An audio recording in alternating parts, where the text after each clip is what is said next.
Hello and welcome everybody to our training session for a little more information about the Mississippi River Plastic Pollution Initiative. I'm glad you're all here and made it this lovely evening. I'm going to start off with a little presentation. Some of you may have already seen it, but I'm going to go through it quickly for you all. Here we go. You just tell me, can you see it okay? It just showed up. Jenna? Yep. Okay. All right, perfect. All right, so this is the Mississippi River Plastic Pollution Initiative, and it is organized by MRCTI. National Geographic is a supporter of this project, University of Georgia, and the UN Environment Program. And you all have probably seen this hourglass infographic. We're very proud of it.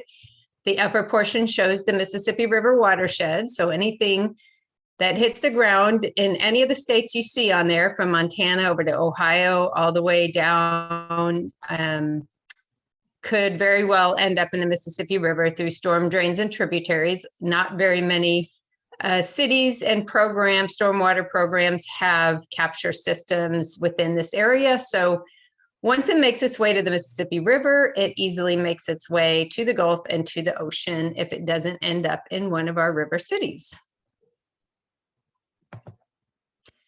Just a little bit about MRCTI. My name's Jenny Wendt, and I work for MRCTI as the Plastic Waste Reduction Campaign Manager. MRCTI is the Mississippi River Cities and Towns Initiative. It's an association of U.S. mayors. There are 101 mayors involved in MRCTI, all located along the Mississippi River. There are 5 pillars that programs that MRCTI hosts: a clean water program, sustainable economies, disaster resilience and adaptation, international food and water security, and celebration of river culture, history, and heritage. And this program falls under the clean water pillar. We started this initiative in 2018 when the mayors along the Mississippi River made a commitment to reduce plastic waste in the river, because the river drains to the Gulf and to the ocean.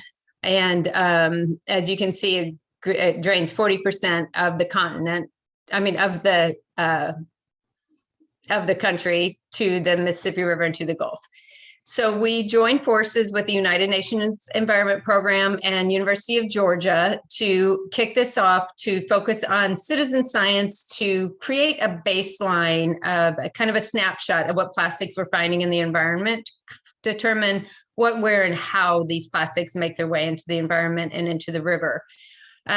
Because once we said we would reduce plastic waste in the river valley, we weren't really sure what was there to begin with. I mean, we all could guess and say, yeah, we see a lot of plastic bottles and styrofoam, but we really needed to have some data that supported that. I'm going to show you all a little video real quick. I have to share a different screen. And again, I apologize if you've already seen this. And again, it's not coming up. Okay, here we go.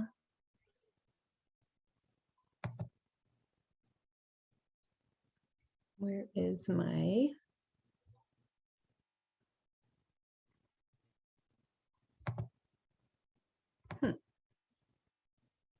I thought it would. Let me see if I can just click on this link and if it will bring it up.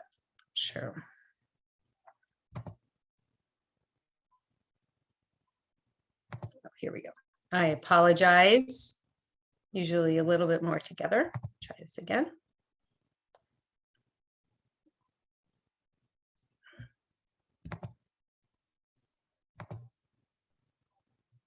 There we go.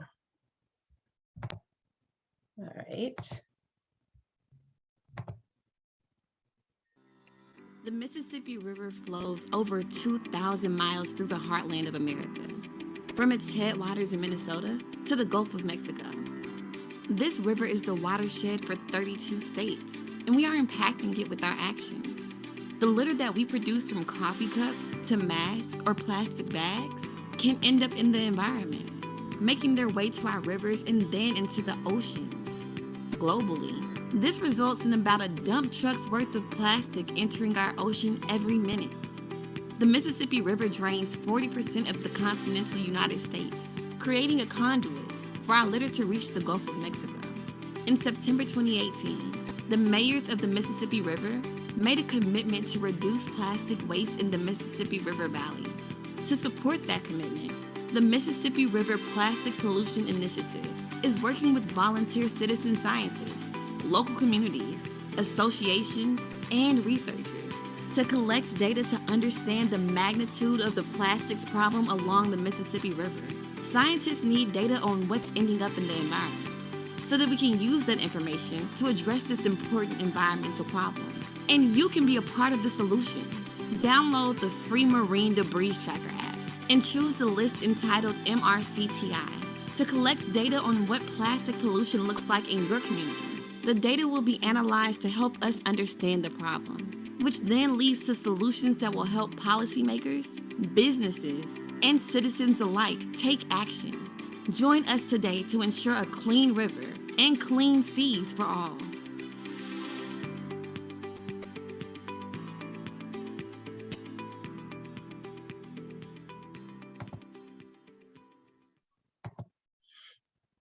All right, let me go back here. Finish this. Okay, so that's basically what you all know what the initiative is about. So what we're going to do here in the Quad Cities, just to let you know, we have commitments from each of the Quad Cities and a couple extra, including Coal Valley, which is not listed here, to join this initiative and support it, and all of you all in the organizations. So there are easy steps, which you all should have received, or if not, you will receive this flyer that basically shows how you can collect data and get involved. And we're going to be using the Marine Debris Tracker, and that's why you all are here, to learn a little bit more about how to use the application. And that is it. I will drop my email in the chat if you don't have it already, and we'll put that link to our website in there as well, and you can find out a little bit more and ask any questions you need. And I will hand it on over. Thanks, Jenny. So I'm going to next go over our website that we've been sharing a link with all of you ahead of the trainings and the data collection events. My name is Jane Eisenhart. I'm speaking from the United Nations Environment Program. I'm based in our North America office, which is in Washington, DC.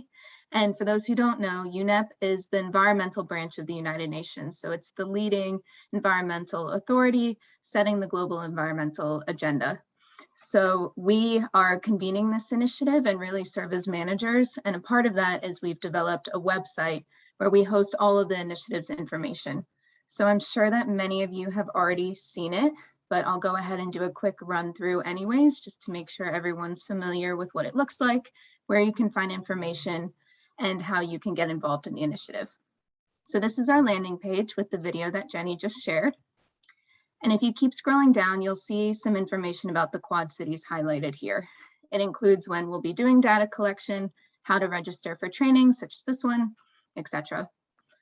And then if you keep going down, you can find a series of different resources. So we have resources ranging from just general knowledge sharing, information articles about what is plastic pollution, how can we address it.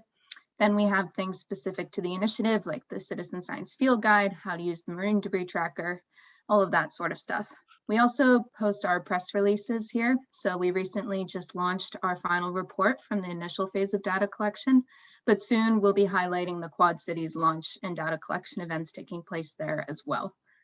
But one page I really wanted to highlight, as I said, this is our main overview page, but then in the sidebar for the Mississippi River Plastic Pollution Initiative, we have links to other types of information. So we have our partners listed, the pilot cities, a knowledge hub and map, and then get involved. And this get involved page, which hopefully my screen will transition to it and you all can see. But here it has the step-by-step guide outlined once again for how you can get involved to make a difference in your community through this initiative. So it reminds you that you can download the debris tracker, select the MRCTI, and then all the following steps that Jenny has already discussed, and we're going to go into more detail later. But I just wanted to let you all know where this information is based in case you forget. And we have it pretty much on every page of the website. It's listed over and over, but this main page of how to get involved, I think, is the most important for the next few weeks. So thank you, and I'm going to pass it over to Jenna from University of Georgia. Thanks so much, Jane. Yeah, I pasted the link to the UNEP website in the chat. So that's sort of your main hub, and really thanks, Jane, for walking everybody through that. And Jenny's email is now there as well.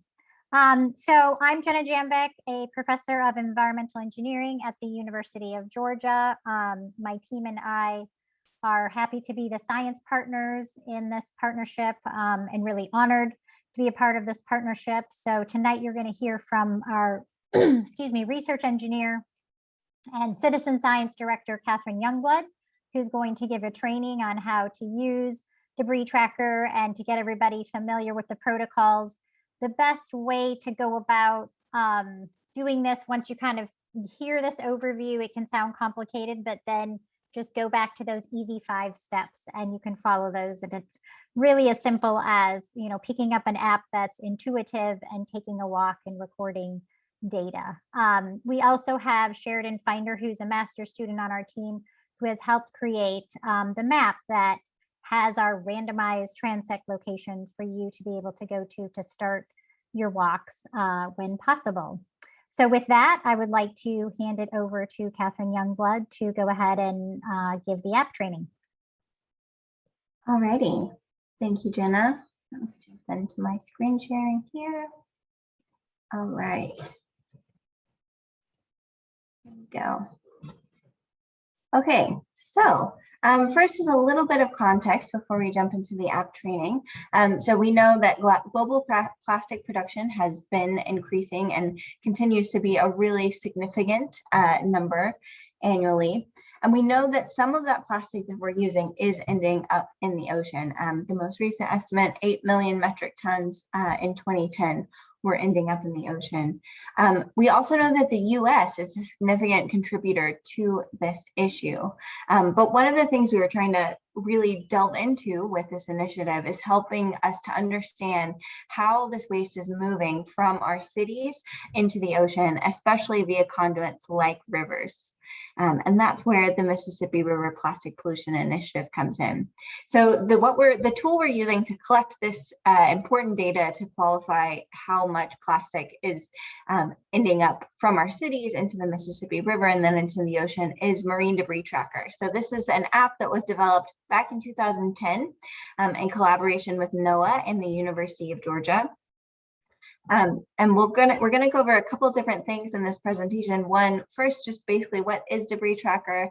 We'll talk a little bit about how to use the app, some suggested surveying protocols that will help you get out there and collect data in the Quad Cities. And then I'll talk about some other ways to collect data. But before I delve in too far, I wanted to make sure you all know that all of this information is available in detail spelled out in the Citizen Science Field Guide at debristracker.org/Mississippi. So you know, anything that you have questions about, you can certainly reach out to us, but there's also a lot of information in that field guide. So definitely recommend reviewing that as well. So first, what is Debris Tracker? So the app, again, developed almost 10 years ago now, is a tool that's basically like a paper data card used to collect geospatial data on litter in the environment. So when you use the app, you're creating point-specific pins of exact date, time, and where in space a particular item and material type were found. So it's really robust scientific data that can be collected on the smartphones that we all carry in our pockets. And today we have over 5 million. We just hit the 5 million mark. So we have over 5 million items logged in over 90 different countries around the world. So this really is, you know, a very significant global effort.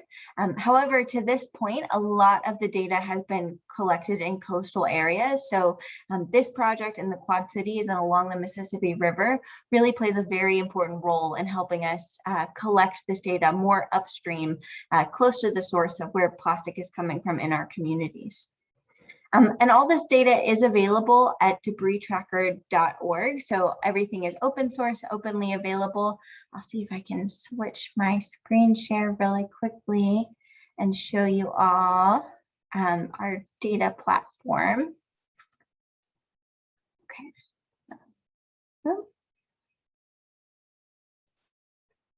Okay, maybe it won't let me do that today. That's fine. All right, so the data platform, within that data platform, you can look specifically by list, so you can see what has been logged under the Mississippi River Plastic Pollution Initiative. So that's a way to explore the data that's already been logged and also explore data as it comes in from the Quad Cities starting tomorrow. Alrighty. So with this data, we're really trying to answer three big questions. First, what is it? So the data of what is actually on the ground is really important to help us answer that, and also help inform the second question of how did it get here? What activities, what waste management practices, what policies are influencing that litter ending up on the ground? And that really helps us start to answer the third question together, what can we do about it? So let's jump into what the app actually looks like. So the first time you open the app, which is freely available on iPhone and Android, you'll get a login screen. So first thing you'll log in. Just as a note, I've gotten some feedback from people that if you're in dark mode, the text doesn't show up correctly when you're trying to create that login. So just a note, you might need to swap your phone over. We're working on a fix for that. But if for whatever reason you're seeing that, that's probably what's causing it. But anyway, once you're all logged in, you can go down to select an organization. And then up here at the top, you can select the Mississippi River Plastic Pollution Initiative / MRCTI. When you click on the list, you can see things like the top trackers, who's been contributing to the list. And when you're ready, you can just click on the list and the app will ask you if you want to continue with that list.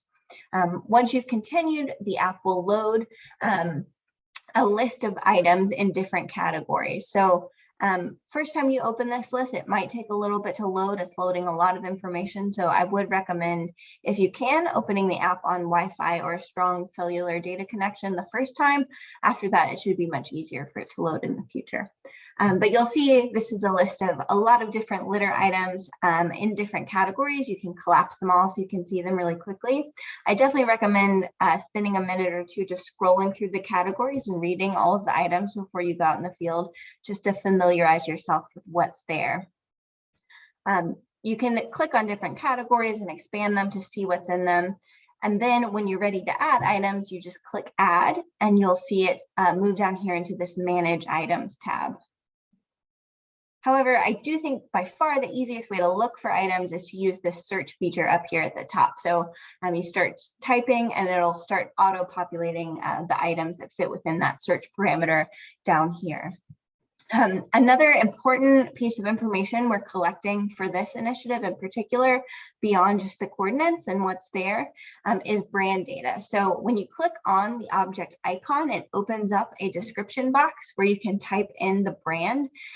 This is, again, really important for knowing who we should be bringing at the table around these conversations around plastic pollution. So if you can see, if you can identify what the brand of a particular item is, please do go ahead and type in that information. Again, that will be tied to those particular coordinates and that item that you searched for.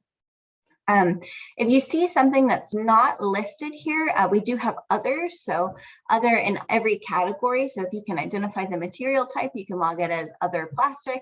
If you can't, you can log it as an other and type in what it is. The same process there. If you click on the icon, it will open up that description box, and then you can type in what that litter item was, and it will again be tied to those particular coordinates that you're logging. One more thing to mention is there's also an item called Accumulation Area. So basically this is anywhere that there is a significant amount, at least a sort of a sheet of litter covering the ground. You might see this, for example, in a canal where a lot of litter has built up, maybe in, a space that's sort of acting as an informal dump site. If you see one of those areas where it's a really dense accumulation area, like a dump site of sorts, you can log the location of that and then enter in the length and width in feet. And this is again just an estimation, but that will help us get an idea of where we should target future efforts to look at litter as well. So moving forward, once you've, there's also a test item. This is great if you want to just play around with the app before you go out in the field.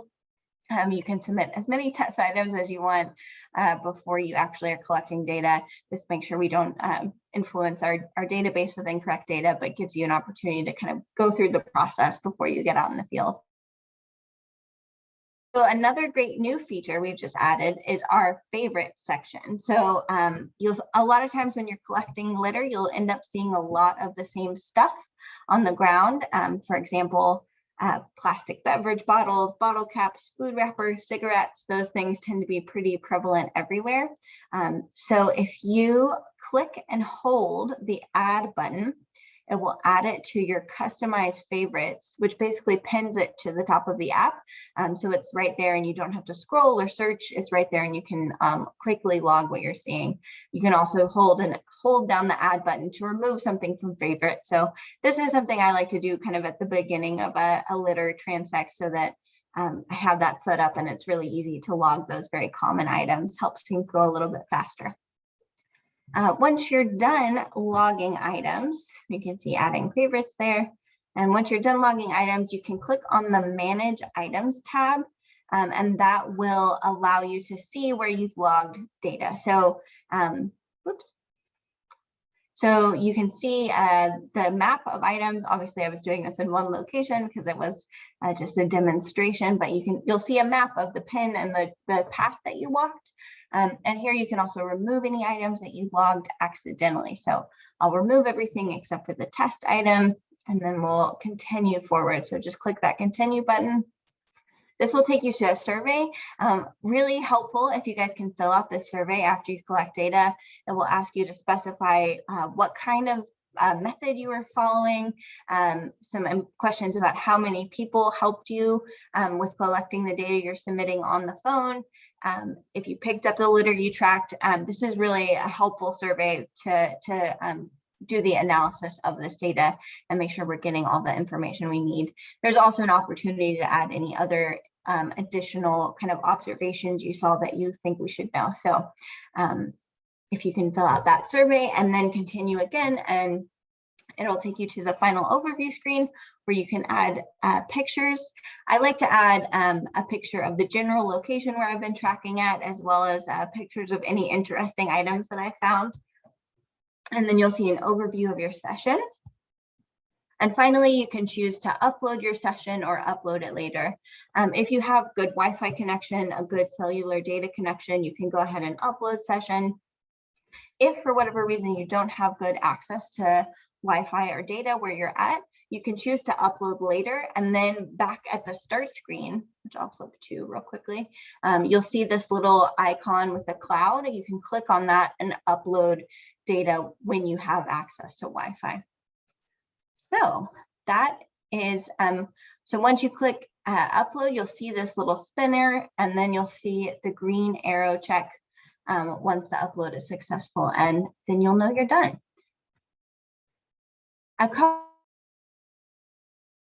Make sure you're allowing location. Again, the idea is to collect geospatial data, so that's really important. And then also, if you're going to submit photos, make sure you're allowing the app to access your photos as well.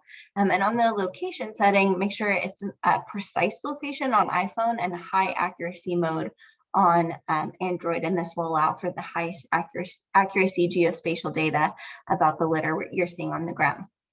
So moving on to some surveying protocols. So we've talked about a couple of these things already about how to log other items and accumulation areas, but generally we're trying to look for items that are visible from a standing position, so not really teeny tiny fragments, and we typically say over 1 inch in diameter as a guideline, but some things might be a little smaller or bigger, but really the guideline is things that you can see with your naked eye while you're standing up holding a phone trying to track litter.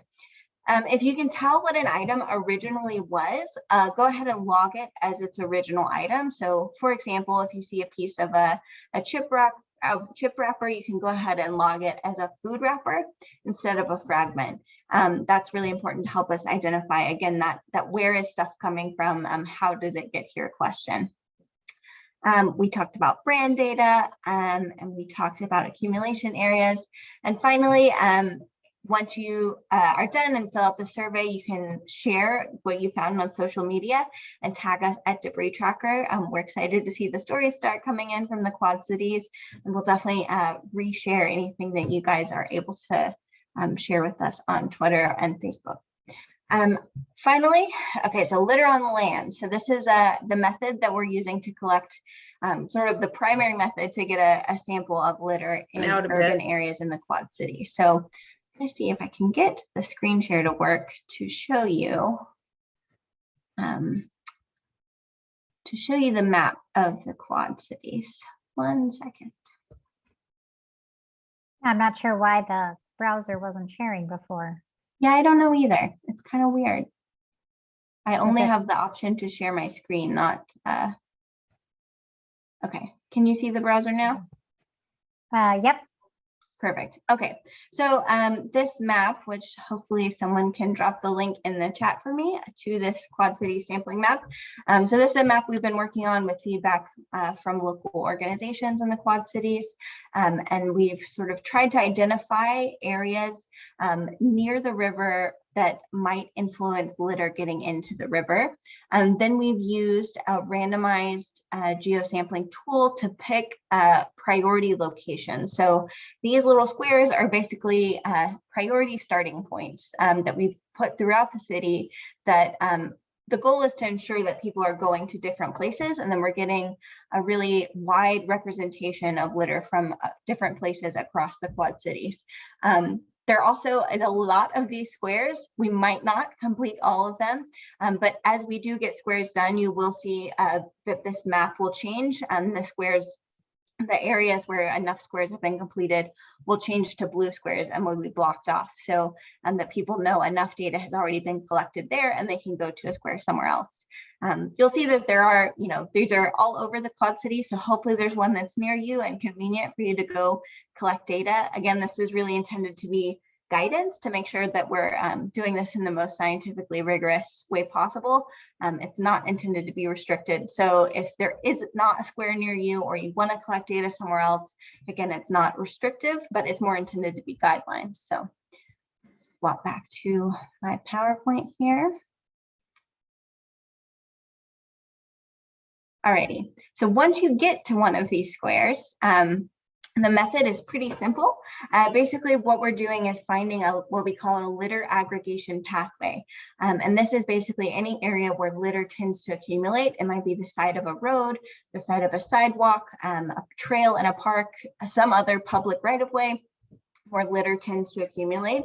And once you find one of those, estimate about 3 feet, about a meter, which is about the length from the fingertips of your outstretched hand to the center of your chest.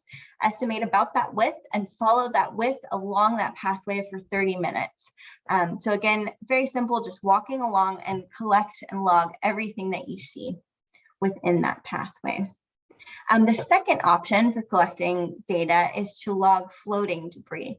So again, a fairly simple method here. What we're asking is that you find a place where you can see the river or a tributary to the river and log everything you see for 15 minutes. And make sure if you do this floating debris method that in the survey at the end that you indicate that you're logging floating debris, not litter on land. All right, some other ways to collect data. Again, these methods of the transects and the floating debris are suggestions. They're not the only way you can collect data. So you can collect data really anytime, anywhere, when you're out for a walk with your dog or for a walk in your neighborhood, and also when you're doing cleanup. So we're very interested in getting this data any way we can. So even if you can't follow the methods, we do want you to be able to submit data. So you can use the app anytime, anywhere. If you're going, we have a couple suggested ways to collect this data. So just to be very clear so that collecting data with the app does not require that you clean up what you collect. However, we certainly encourage that if you can, but we realize there might be some situations in which you don't feel safe collecting that data. But there are a lot of groups who do bigger cleanup events, and so we wanted to make sure we give some options for ways to collect data while you're doing a cleanup. So the first is real-time geospatial data collection. So this is sort of the highest tier in terms of scientific rigor. However, it's also the most time consuming. So the first way you can do it is tracking in pairs. So if you have one person picking up and one person collecting the data on the app. And we've also had groups record everything in an area on the app and then go back and clean it up. We've also had groups collect everything in one location and then have people sort through it and log it kind of on location, maybe in a central location. For example, if you were doing it in a park, having the central location be where everyone is collecting and logging that data. And then we also have a manual data upload feature. So this is available online. So if for whatever reason you can't log the data while you're actually out in the field, you can go after the fact. And when you're logged in with the same account information on debristracker.org, you can manually upload your data. So it works very similar to the app. You select the items that you see in the numbers, but instead of using your actual location in that moment, you'll select your location on the map and upload it. I wanted to show this as an example. This is a group off the coast of Belize who's been logging small items in the tide line, small plastic fragments. So, they haven't been able to log each individual item. They collect everything and then take it back and sort it. So not that same degree of kind of geospatial exact where things are data, but it still provides a very important overview of the different types of items that they're seeing in the environment. So you can see for them, it's primarily small plastic fragments, pieces of foam, pieces of, and small bottle caps. However, so for us, the transect data is really important to inform the densities, the litter densities in different areas, but all of the data, whether it's collected with the manual upload feature or logged on the spot with the app, all of that data is important to inform kind of the overall categorization of what are the common types of litter that we're seeing. We also have some suggestions for staying safe while tracking litter. These are all available in the Citizen Science Field Guide. And again, I'll reiterate, you don't have to pick stuff up if you don't want to, and also don't pick anything up that you might feel uncomfortable picking up. So please be careful while you're out there. I'll also show you guys this. So this is the map of data that was collected with Debris Tracker along the Mississippi River in 2020. Those little orange dots are debris items that were collected. So you can see it was pretty sparse. Already in 2021, we've collected over 75,000 litter items in the first 3 pilot cities. So we're really excited to see the data start coming in from the Quad cities and help build this database and understand what this problem looks like along the Mississippi River. Our Facebook and Twitter handles are at Debris Tracker, and here's our email address, debristracker101@gmail.com. I'll also drop my personal email in the chat, and you guys are welcome to reach out if you have any questions that we can answer. All righty. Thanks, Catherine. So we can open up now for questions you can drop them in the Q&A tab. You can put them in the chat. I think if you raise your hand, we can figure out how to let you talk. This is a webinar format, so it's a little bit different than the regular meeting format. So definitely feel free to type any questions in the chat as well.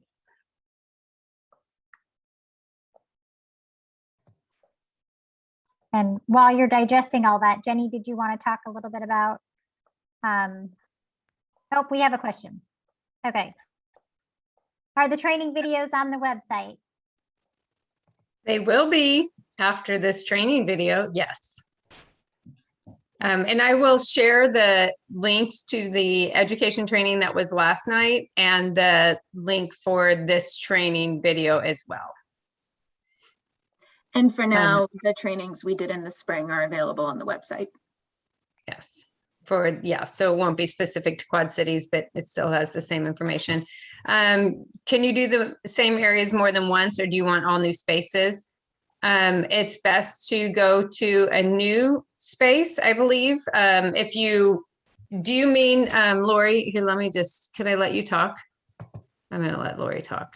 If you want to, Lori. Sure, that's fine. I'm just knowing there's a lot of places that people walk repeatedly along the river. And if you want all new stuff, that's fine. I just wondered because some places I do repeatedly. So just I wondered. would think that's still really good data because it's going to change depending on, well, if it's along the river, if it goes back into the river, or if there's crews that come and clean it up. But Jenna and Catherine, do you want to comment on that?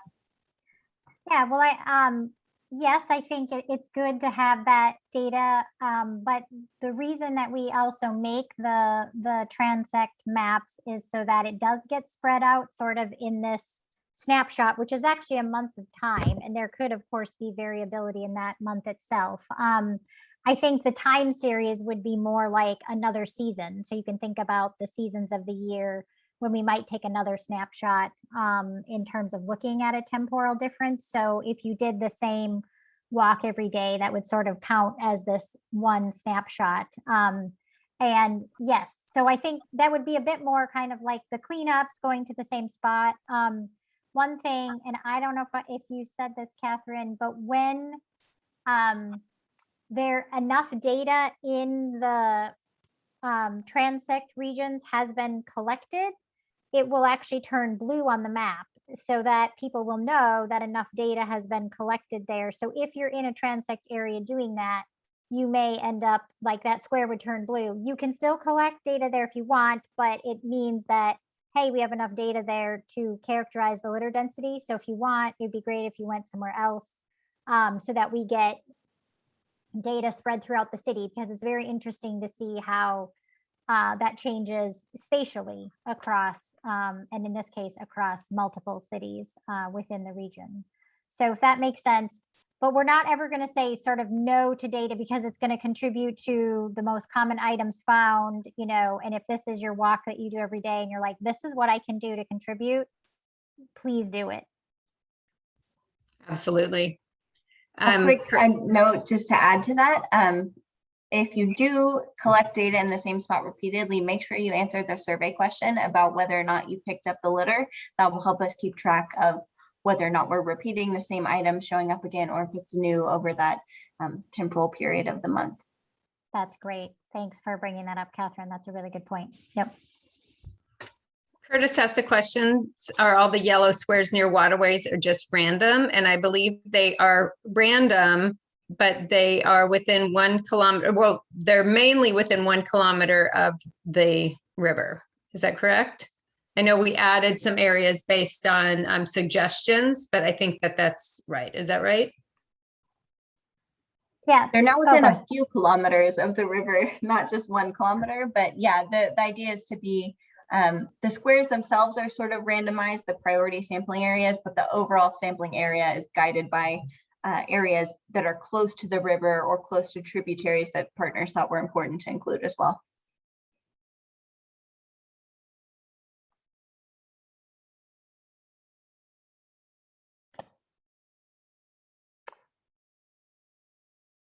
There was a question, are we collecting data along the Rock River? And I believe that's the river to the south that we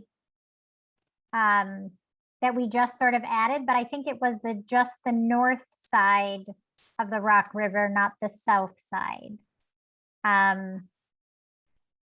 Do you want to pull the map Sure. up again, Catherine, and zoom in? Sure. Yeah, so we do have some areas that are adjacent to the Rock River. And as far as floating debris, I think certainly still interesting to have that data there as well. Let me get the screen share up.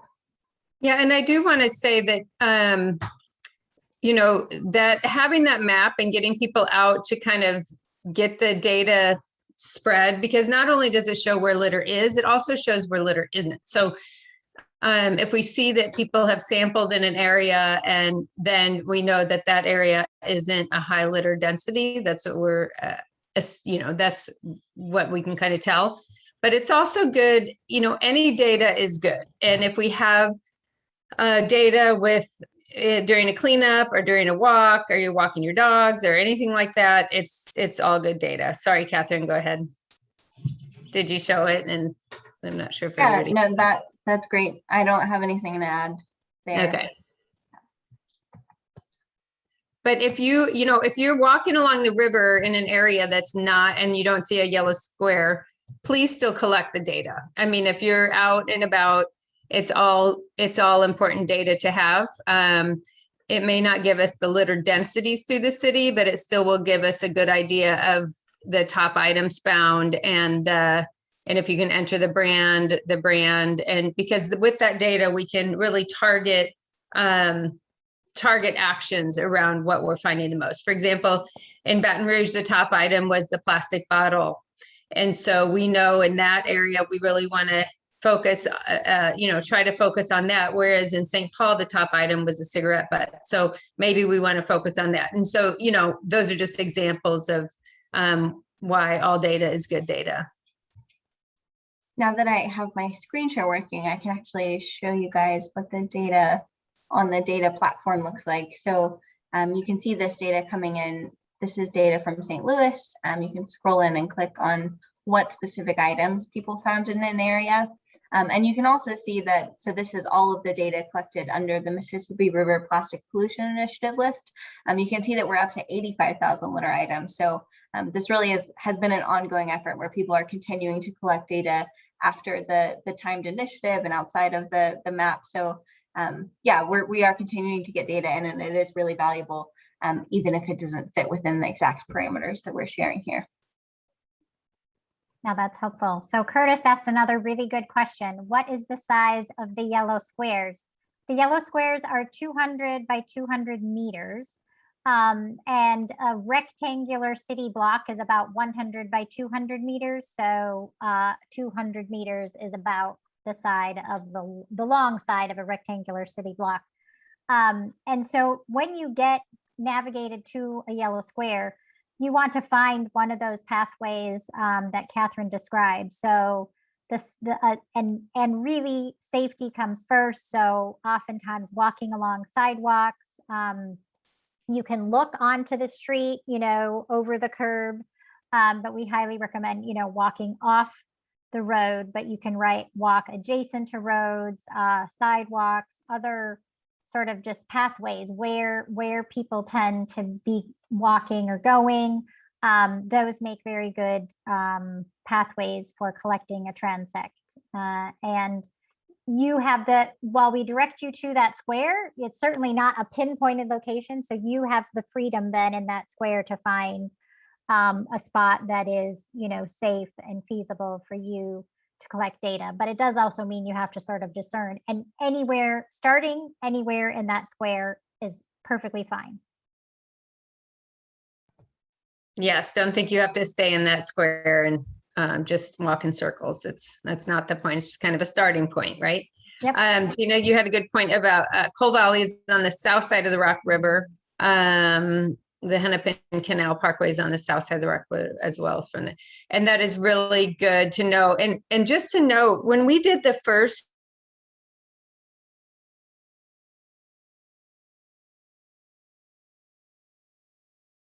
that's not those three cities aren't the only locations where data was collected during that time, and all of that data is used and pulled into the report and analyzed. I mean, we had data collected in the Quad Cities, we had data collected in Memphis, we had data collected in Cincinnati. That may have been Catherine. I'm not sure where that data was on there. So, but it's all really important data associated with this, because the Mississippi River City Plastic Pollution Initiative data list, that organization, when you click on it, that list is geared toward river. So, as opposed to, I'm making this up, but fishnets and fishing, I don't know, whatever you normally find in the ocean. I'm in the middle of the country, I don't know that, but we really geared it toward what organizations we're finding along the river. So using that list, even if you're anywhere on the Rock River, anywhere in the area or not, is really important. Yep, that's definitely true. But if we need to generate some random locations within Coal Valley, because I know that was maybe a recent add to this, we can do that. So you notice that the link to the map, which we pasted in the chat several times, but it's okay if you lose that link or you don't have that link. Remember, it's in the field guide. So all you have to do, the easy links to remember are unep.org/Mississippi, and you can get to the field guide from there, or also at debristracker.org. So go ahead and, don't stress if you don't have that long Google Map link. You can get to it from the field guide, which is easy to pull up. But because it is a dynamic Google Map, and don't worry, some of those yellow squares will turn blue because all of the amazing folks collecting data will start to get enough, and we'll be like, okay, we've got enough here, we've got enough here. But we can add, I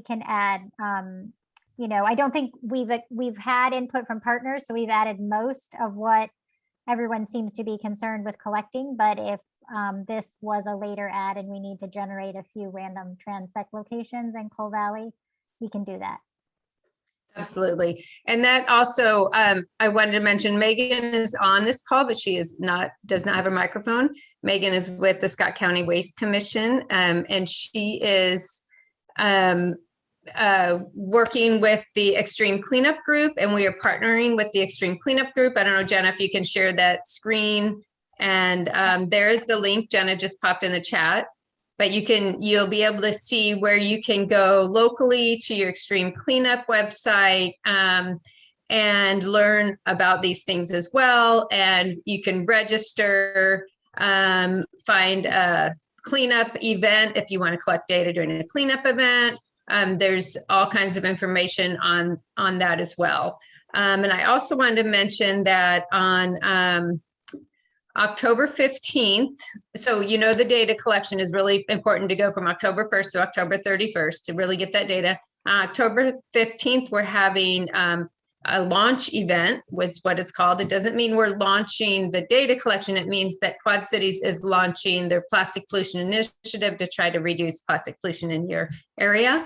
That will be at Jetty Park. I'm going to guess it's about 9 a.m. And it'll probably be in conjunction with the cleanup. The mayors will be there. We'll have the press, the public will be invited, and we'll kind of give it a little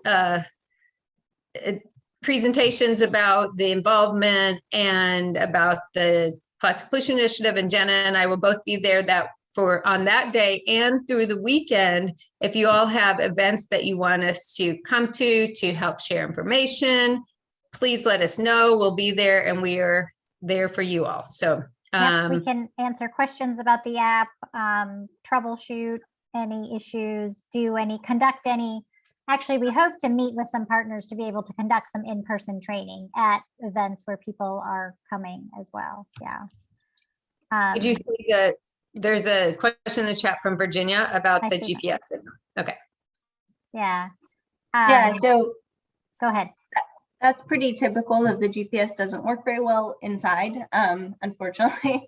But yeah, so it should work better outside. We don't have a way to do that on the app.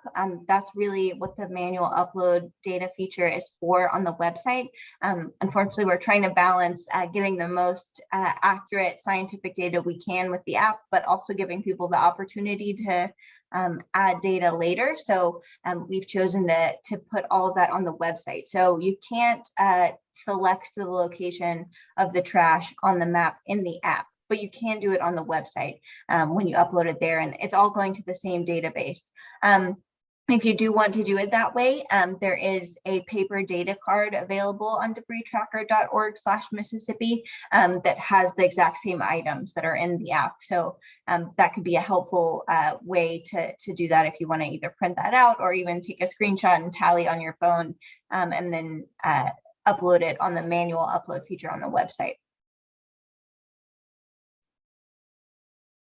That's perfect. Yeah, I think the other thing that came up at the educator training is that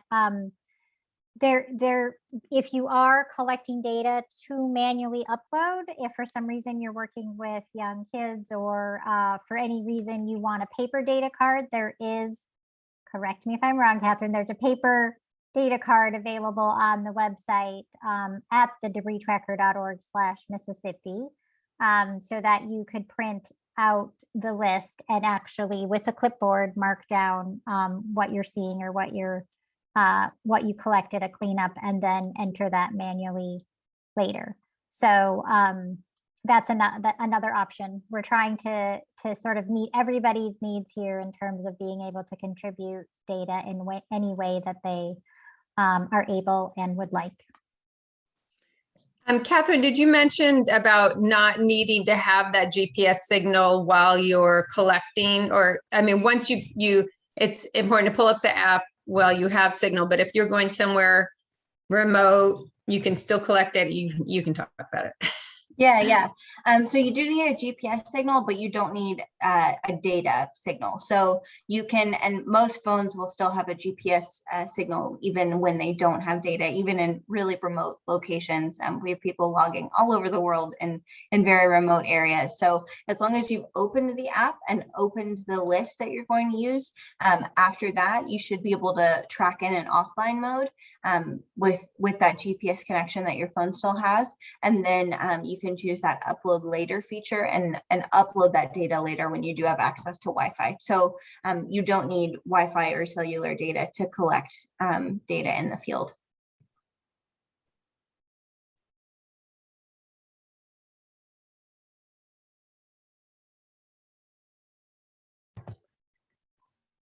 Okay, and just to reaffirm, if you want to find a cleanup event where you want to help collect data, one of the cleanup events, you can go to that website, Extreme Cleanups website, and they should be, I know they're getting some more information out, doing some blasts of information. I think there's going to be a commercial about it as well. And we will share the links to all the things that we shared on the chat. We'll send those to you via email. So don't worry if you missed any of that. But yeah, so there's going to be plenty of places to get involved and, in your right out your front door at a cleanup event or clicking on that map and finding a yellow square. And just so you know, too, if you're on your phone and you click on the map, it'll take you to Google Maps. And then you'll know where to go find that location. That map is not located in the app itself. So that's been a little bit of a confusion, not yet anyway. So once you find your location, you're there, you can just start walking. Like we said, that's really a starting point. And then you can pull up your app and you can do both because you know how phones are. You can do pretty much anything on there. So yeah, thanks for bringing that up, Jenny. That has been a little bit of confusion. People are thinking the map of transect locations is not in the app. So you find where you want to go and then pull up the app there. And I just want to also express that anyone can do this. I mean, I have kids that are pretty young. My youngest is a 10-year-old, and it's something great that he and I enjoy doing. It's a great way to get kids outside. Has a little bit of technology, but also is outside doing something where you're contributing to a larger picture of science and plastic pollution in the Mississippi River to be able to collect that data. So just encourage anyone who might be interested in doing this. Absolutely anyone in the Quad Cities can help.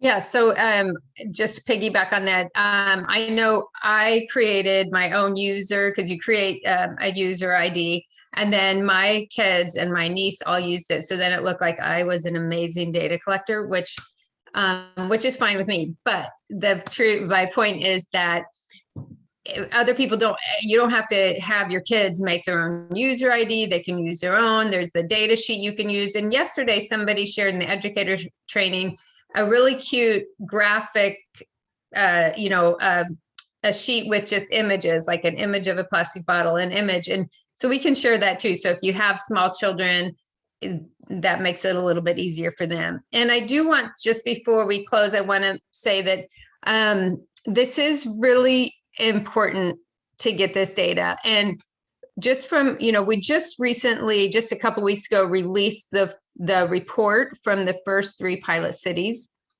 But with that data, because they had received the cities had received that data a little bit earlier while we were still working on the, while Jenna and Catherine were working on the report. And we were able to take that data and use it to apply for a few grants specific to the data we were finding, both stormwater management and solid waste management and waste reduction and sustainable materials. There are so many things you can do.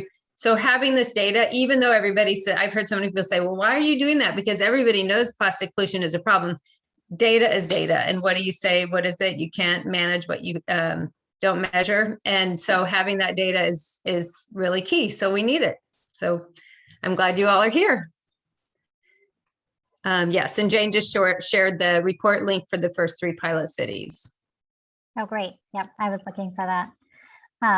That was a perfect way to summarize everything, Jenny. So if there's not any more questions, Jenny gave her email. Catherine, you have the debris tracker 101 at gmail.com for questions specific to the app itself.